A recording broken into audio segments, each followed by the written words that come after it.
BioPod's an extension of a biofuel cell. It's just a bigger version, but it shows you how effective this power plant for plants is. This is actually going to show you how we can actually utilise the heat in the compost bin.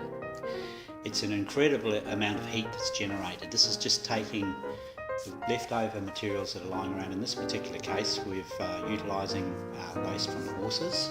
So we're using our biofuel rod, and we place our vertical biofuel rod up the side to allow the air to travel down the side of the container. And with a large container like this, you would do that all the way around the outside edge. We're just showing you here how you set them up. So I'm just going to place the horse manure on top of that biofuel rod.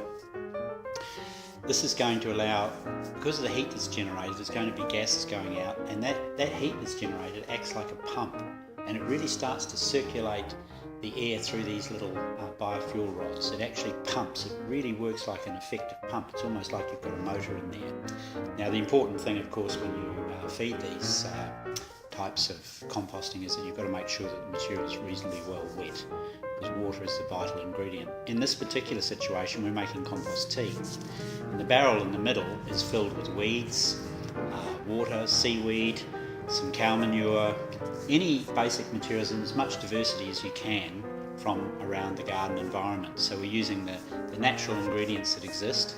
Weeds are particularly great. Sometimes what I do is I'll put the weeds in a plastic bag before I put them in the compost tea. And also you can take your compost itself, because it's loaded with all the microbes and bacteria that you want, the healthy ones, the ones that have been made in a high air environment. So we just open our container, put all our, this case here I've actually got weeds that have been left in a plastic bag that have been lying in the sun for a couple of weeks. I put lawn clippings in and weeds and anything from around the garden, put a few cups of water in with it and let it steam cook in the garden. This particular material is kelp that we've actually got, which has been put in with some water, and that is going to cook very slowly at about 70-80 degrees in the middle of the compost bin. When you put a container with water in, the gases that are going to come off the tea, you have to have a little hole in the top so that it can breathe. You don't want too big a hole, because that will cause, it becomes a little bit odorous, because it's an anaerobic process. It's made in water, so it's different from the compost, which is aerobic. But that makes a beautiful rich tea, and it's once again a bit like making yogurt. So we pour in plenty of water, and remember, if you can, use rainwater.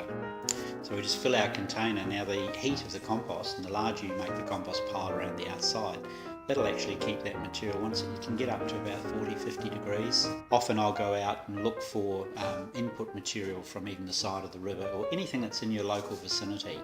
You can take herbs, spices, weeds, any material at all, and all of these materials are actually extracting different components out of the soil and creating a much bigger diversity.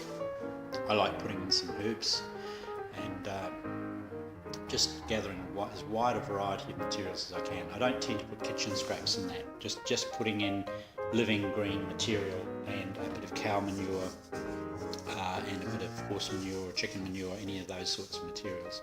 And also, of course, at the end I like to put in some compost when it's cooled down.